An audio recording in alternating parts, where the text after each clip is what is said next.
Olá, eu sou Ângela Ushiro e você está na Roda com Psicólogos. Hoje vamos falar sobre empreendedorismo e nada melhor que convidar um especialista da área para falar sobre o assunto. Aqui ao meu lado está Kendi Sakamoto, com experiência de mais de 40 anos no mercado de telecomunicações. Boa tarde, Kendi. Boa tarde, muito obrigado aí pelo convite. Eu que agradeço por você ter aceitado. Kendi, eu gostaria que você falasse um pouquinho, primeiramente, sobre a sua experiência nesse mercado de trabalho.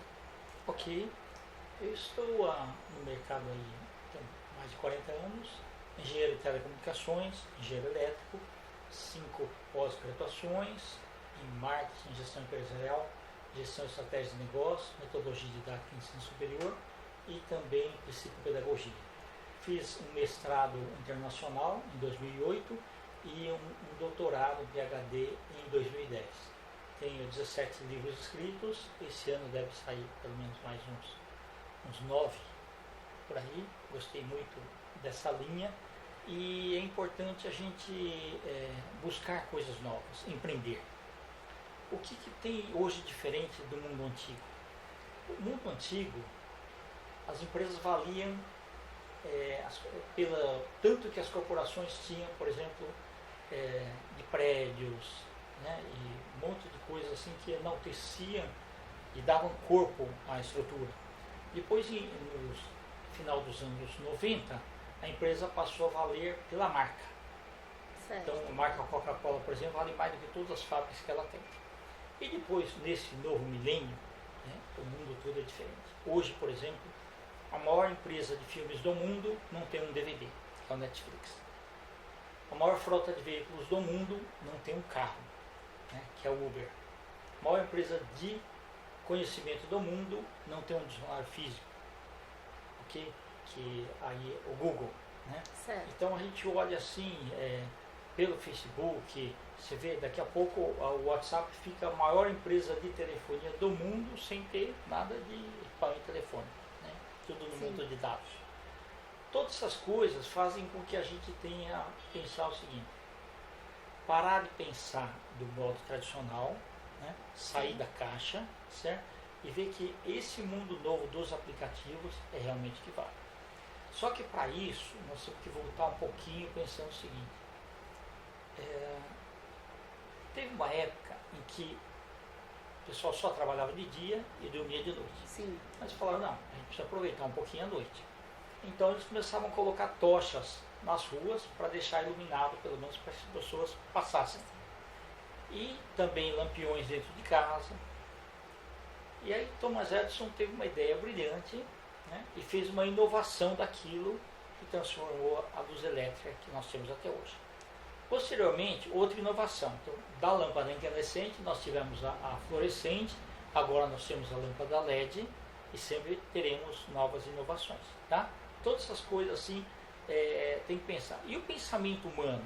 O que a psicologia antiga, né, desde dos tempos antigos, depois passando por Freud e tudo mais, né, como é que se muda o pensamento das pessoas? Como é que as pessoas que tinham informação através dos professores, dos bancos de escola, ou as pessoas mais velhas nas tribos indígenas, ou ainda em qualquer lugar do mundo, né, alguém dando uma informação. Hoje a gente vê o seguinte: nós temos informação demais. Né? Então o conhecimento ele é linear, mas a informação é exponencial. Não dá para a gente alcançar nunca vai dar para a gente pegar tudo aquilo. Então nós temos que procurar ver aquilo que nós queremos da vida, o que a gente quer ser quando crescer, isso perguntando-se o tempo todo, né?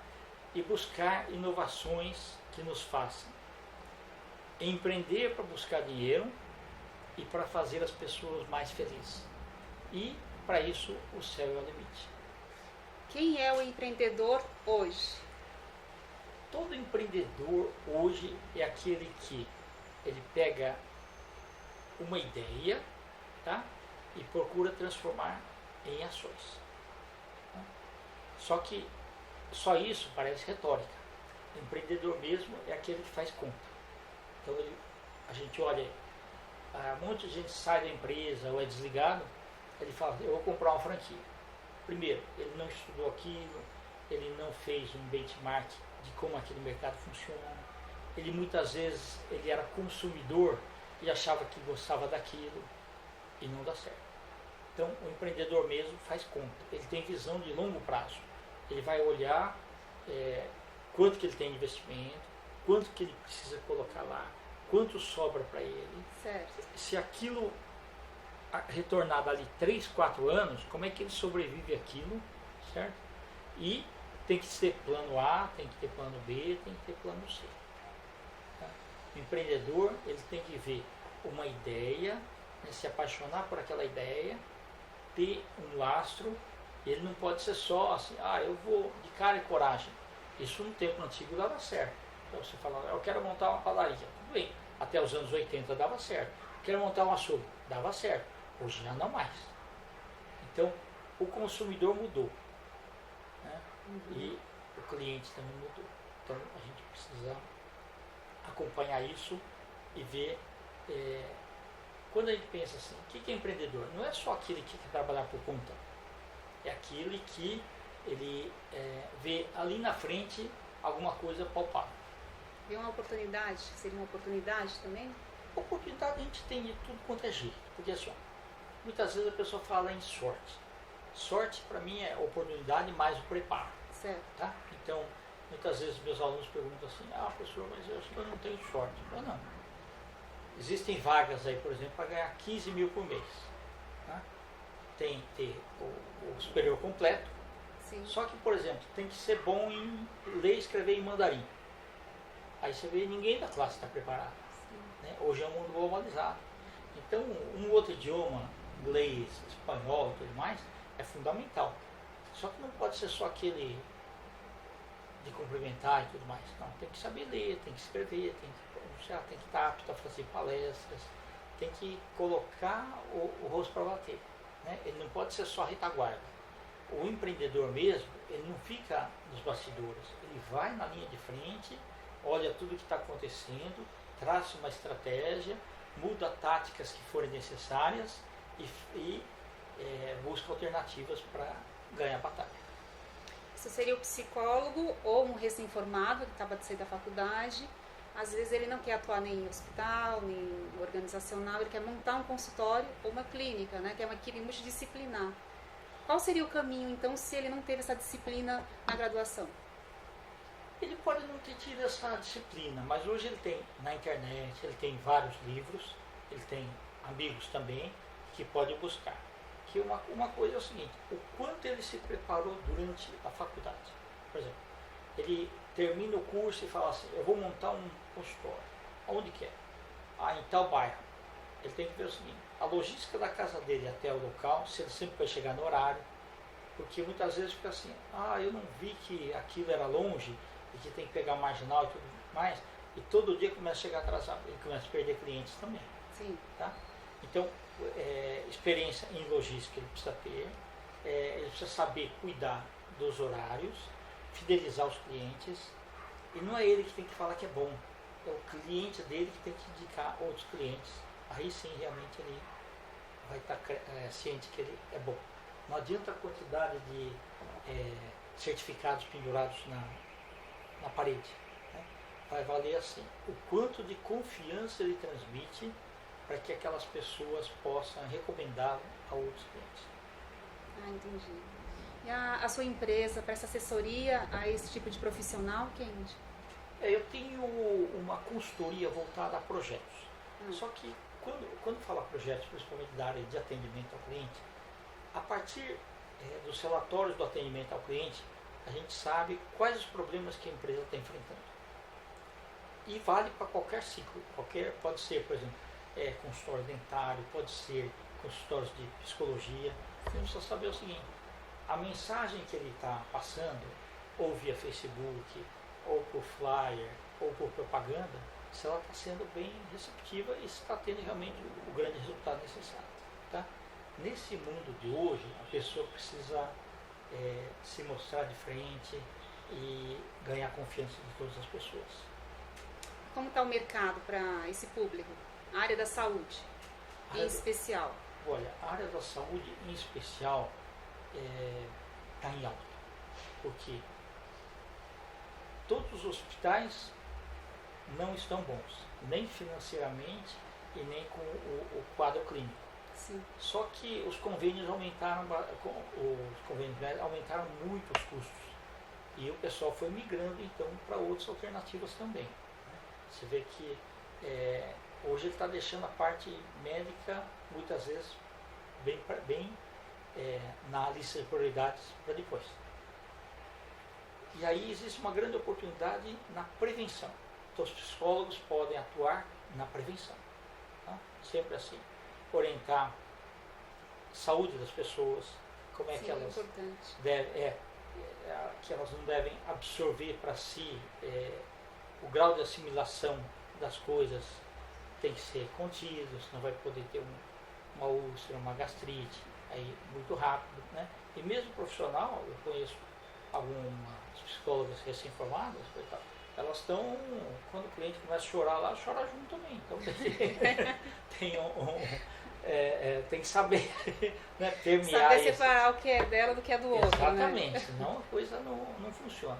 Mas tudo é vivência. Né? A pessoa realmente, pela experiência, vai ficando melhor, vai registrando tudo, né?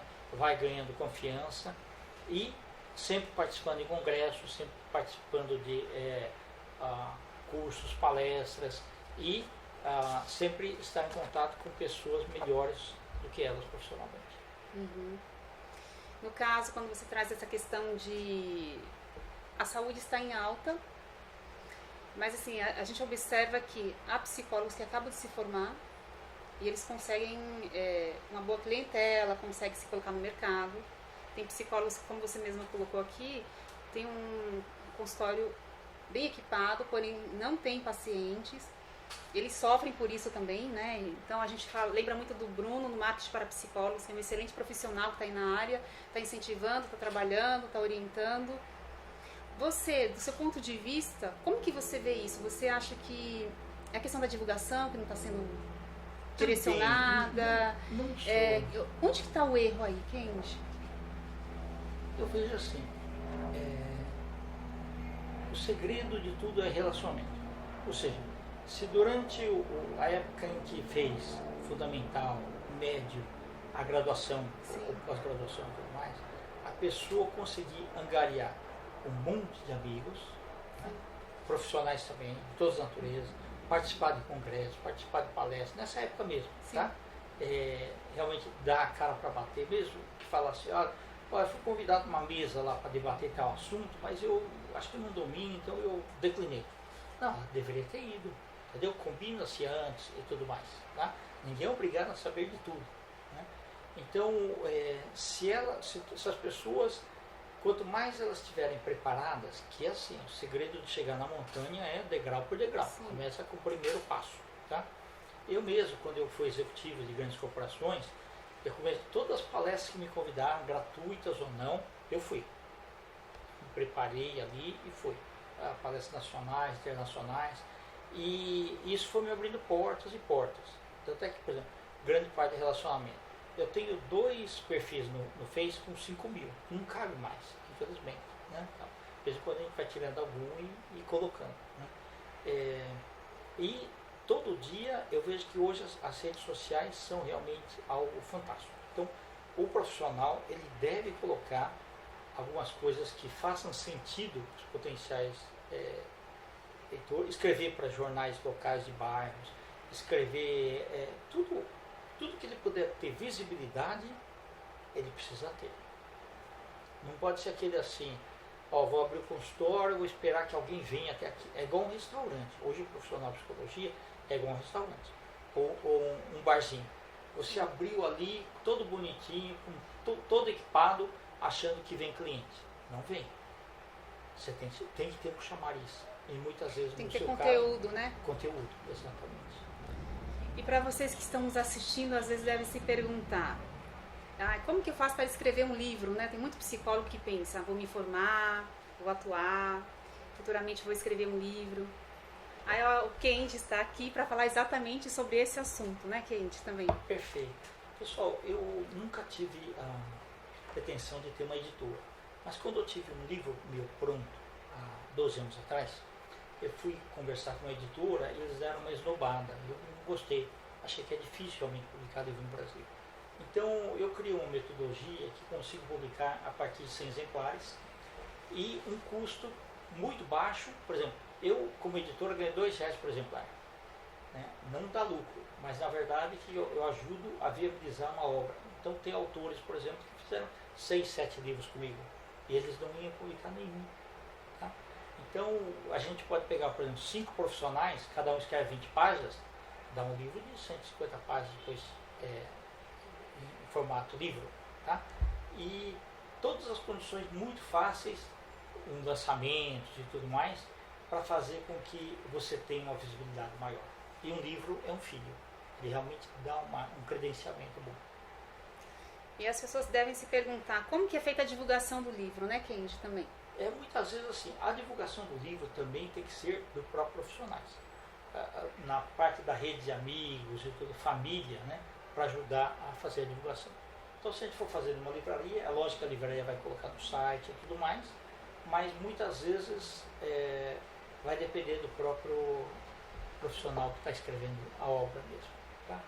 Eu publico a partir de 100 exemplares, então 100 exemplares normalmente a família e amigos já conseguem cobrir aquilo. Depois das próximas edições, né, aí é com o público, mas vai depender também, ele pode também proferir palestras e vender nas palestras.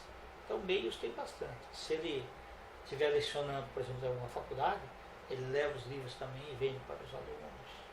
Aí é de cada um. É de cada um, né? Então, assim, o psicólogo que estiver nos assistindo, qual o passo certinho? Liga para onde, Kendi? Ele pode ligar para o meu celular 11 98175 5288, Kendi Sakamoto. Pode me escrever pelo Facebook ou no e-mail editoralacos2016@gmail.com. Esse foi mais um assunto aqui abordado na Roda com Psicólogos. Fique com a gente que logo logo tem muito mais para vocês. Obrigada. Aqui ao meu lado está Kendi Sakamoto, com experiência de mais de 40 anos no mercado de telecomunicações. Boa tarde, Kendi. Boa tarde, muito obrigado aí pelo convite. Eu que agradeço por você ter aceitado. Kendi, eu gostaria que você falasse um pouquinho, primeiramente, sobre a sua experiência nesse mercado de trabalho. Ok. Eu estou no mercado aí tem mais de 40 anos, engenheiro de telecomunicações, engenheiro elétrico, 5 pós-graduações em marketing, gestão empresarial, gestão de estratégia de negócio, metodologia didática e ensino superior e também psicopedagogia. Fiz um mestrado internacional em 2008 e um doutorado, PhD, em 2010. Tenho 17 livros escritos, esse ano deve sair pelo menos mais uns 9 por aí. Gostei muito dessa linha e é importante a gente buscar coisas novas, empreender. O que tem hoje diferente do mundo antigo? No mundo antigo, as empresas valiam tanto que as corporações tinham, por exemplo, de prédios, né, e um monte de coisas assim que enalteciam e davam corpo à estrutura. Depois, no final dos anos 90, a empresa passou a valer pela marca. Certo. Então, a marca Coca-Cola, por exemplo, vale mais do que todas as fábricas que ela tem. E depois desse novo milênio, né, o mundo todo é diferente. Hoje, por exemplo, a maior empresa de filmes do mundo não tem um DVD, que é a Netflix. A maior frota de veículos do mundo não tem um carro, né, que é o Uber. A maior empresa de conhecimento do mundo não tem um dicionário físico, ok? Que aí o Google, né? Certo. Então a gente olha assim pelo Facebook, você vê daqui a pouco o WhatsApp fica a maior empresa de telefonia do mundo sem ter nada de equipamento de telefone, né? Tudo no mundo de dados. Todas essas coisas fazem com que a gente tenha que pensar o seguinte: parar de pensar do modo tradicional, né? Sair da caixa, certo? E ver que esse mundo novo dos aplicativos é realmente que vale. Só que para isso, nós temos que voltar um pouquinho pensando o seguinte.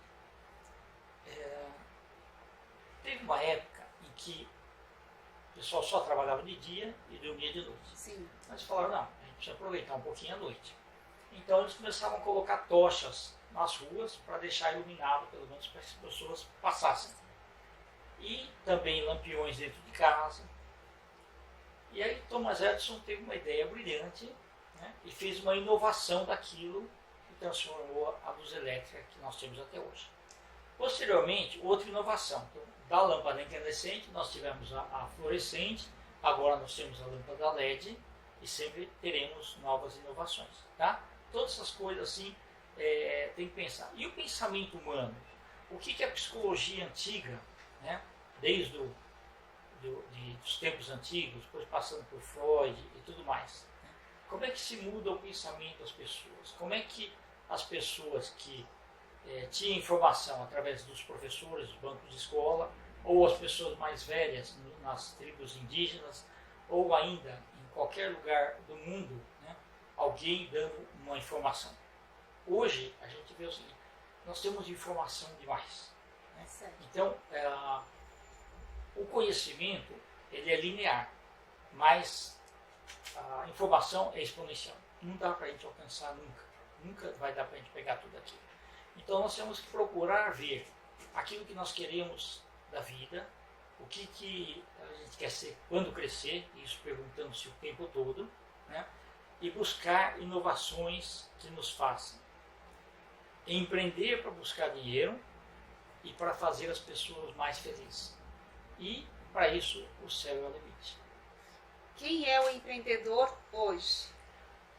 Todo empreendedor hoje é aquele que ele pega uma ideia, tá? E procura transformar em ações. Só que só isso parece retórica. O empreendedor mesmo é aquele que faz conta. Então a gente olha, um monte de gente sai da empresa ou é desligado, ele fala, eu vou comprar uma franquia. Primeiro, ele não estudou aquilo, ele não fez um benchmark de como aquele mercado funciona. Ele muitas vezes ele era consumidor e achava que gostava daquilo e não dá certo. Então o empreendedor mesmo faz conta, ele tem visão de longo prazo. Ele vai olhar quanto que ele tem de investimento, quanto que ele precisa colocar lá, quanto sobra para ele. Certo. Se aquilo retornar dali 3, 4 anos, como é que ele sobrevive aquilo, certo? E tem que ter plano A, tem que ter plano B, tem que ter plano C. Tá? O empreendedor, ele tem que ver uma ideia, né, se apaixonar por aquela ideia, ter um lastro. Ele não pode ser só assim, eu vou de cara e coragem. Isso no tempo antigo dava certo. Então você falava, eu quero montar uma padaria. Tudo bem, até os anos 80 dava certo. Quero montar um açougue. Dava certo. Hoje já não mais. Então, o consumidor mudou. Né? E o cliente também mudou. Então, a gente precisa acompanhar isso e ver. Quando a gente pensa assim, o que é empreendedor? Não é só aquele que quer trabalhar por conta. É aquele que ele vê ali na frente alguma coisa palpável. E uma oportunidade? Seria uma oportunidade também? Oportunidade a gente tem de tudo quanto é jeito. Porque é só, muitas vezes a pessoa fala em sorte. Sorte para mim é oportunidade mais o preparo. Certo. Tá? Então, muitas vezes meus alunos perguntam assim, professor, mas eu acho que eu não tenho sorte. Eu não. Existem vagas aí, por exemplo, para ganhar 15 mil por mês. Tá? Tem que ter o superior completo. Sim. Só que, por exemplo, tem que ser bom em ler e escrever em mandarim. Aí você vê, ninguém da classe está preparado. Né? Hoje é um mundo globalizado. Então, um outro idioma, inglês, espanhol e tudo mais, é fundamental. Só que não pode ser só aquele de cumprimentar e tudo mais. Não, tem que saber ler, tem que escrever, tem que estar apto a fazer palestras, tem que colocar o rosto para bater. Né? Ele não pode ser só retaguarda. O empreendedor mesmo, ele não fica nos bastidores, ele vai na linha de frente, olha tudo o que está acontecendo, traça uma estratégia, muda táticas que forem necessárias e busca alternativas para ganhar a batalha. Você seria o psicólogo ou um recém-formado que acaba de sair da faculdade. Às vezes ele não quer atuar nem em hospital, nem em organizacional, ele quer montar um consultório ou uma clínica, né, que é uma equipe multidisciplinar. Qual seria o caminho, então, se ele não teve essa disciplina na graduação? Ele pode não ter tido essa disciplina, mas hoje ele tem na internet, ele tem vários livros, ele tem amigos também que podem buscar. Que uma coisa é o seguinte, o quanto ele se preparou durante a faculdade. Por exemplo, ele termina o curso e fala assim, eu vou montar um consultório. Onde quer? Em tal bairro. Ele tem que ver o seguinte, a logística da casa dele até o local, se ele sempre vai chegar no horário, porque muitas vezes fica assim, eu não vi que aquilo era longe, e que tem que pegar o marginal e tudo mais, e todo dia começa a chegar atrasado, ele começa a perder clientes também. Sim. Tá? Então, experiência em logística ele precisa ter, ele precisa saber cuidar dos horários, fidelizar os clientes, e não é ele que tem que falar que é bom, é o cliente dele que tem que indicar outros clientes, aí sim realmente ele vai estar ciente que ele é bom. Não adianta a quantidade de certificados pendurados na parede. Né? Vai valer assim, o quanto de confiança ele transmite para que aquelas pessoas possam recomendá-lo a outros clientes. Entendi. E a sua empresa presta assessoria a esse tipo de profissional, Kendi? Eu tenho uma consultoria voltada a projetos. Só que quando fala projetos, principalmente da área de atendimento ao cliente, a partir dos relatórios do atendimento ao cliente, a gente sabe quais os problemas que a empresa está enfrentando. E vale para qualquer ciclo. Pode ser, por exemplo, consultório dentário, pode ser consultórios de psicologia. Então precisa saber o seguinte, a mensagem que ele está passando, ou via Facebook, ou por flyer, ou por propaganda, se ela está sendo bem receptiva e se está tendo realmente o grande resultado necessário. Tá? Nesse mundo de hoje, a pessoa precisa se mostrar de frente e ganhar a confiança de todas as pessoas. Como está o mercado para esse público? A área da saúde, em especial? Olha, a área da saúde, em especial, está em alta. Porque todos os hospitais não estão bons, nem financeiramente e nem com o quadro clínico. Sim. Só que os convênios aumentaram muito os custos. E o pessoal foi migrando então para outras alternativas também. Você vê que hoje ele está deixando a parte médica muitas vezes bem na lista de prioridades para depois. E aí existe uma grande oportunidade na prevenção. Então os psicólogos podem atuar na prevenção. Tá? Sempre assim. Orientar a saúde das pessoas, como é que elas devem, que elas não devem absorver para si, o grau de assimilação das coisas tem que ser contido, senão vai poder ter uma úlcera, uma gastrite, aí muito rápido, né? E mesmo profissional, eu conheço algumas psicólogas recém-formadas, elas estão, quando o cliente começa a chorar lá, chora junto também. Então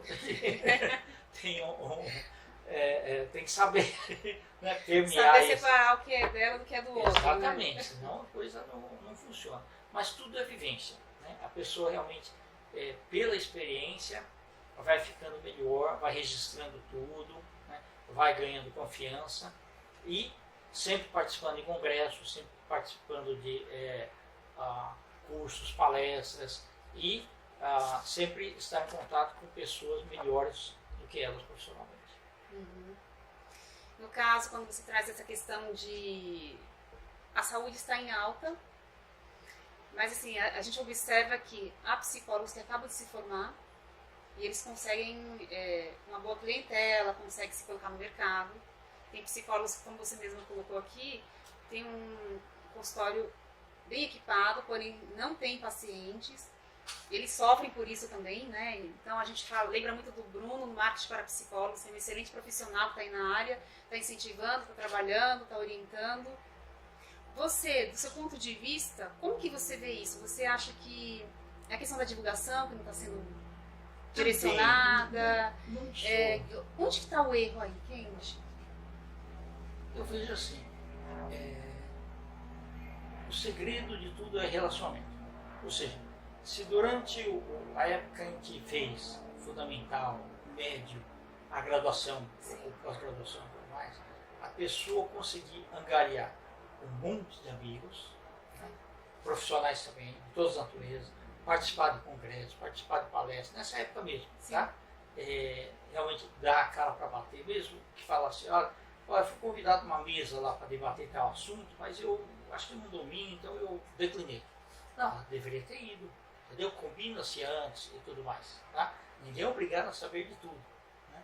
Então, se as pessoas, quanto mais elas estiverem preparadas, que é assim, o segredo de chegar na montanha é degrau por degrau. Sim. Começa com o primeiro passo, tá? Eu mesmo, quando eu fui executivo de grandes corporações, eu comecei todas as palestras que me convidaram, gratuitas ou não, eu fui. Me preparei ali e fui. Tá? Palestras nacionais, internacionais, e isso foi me abrindo portas e portas. Tanto é que, por exemplo, grande parte do relacionamento.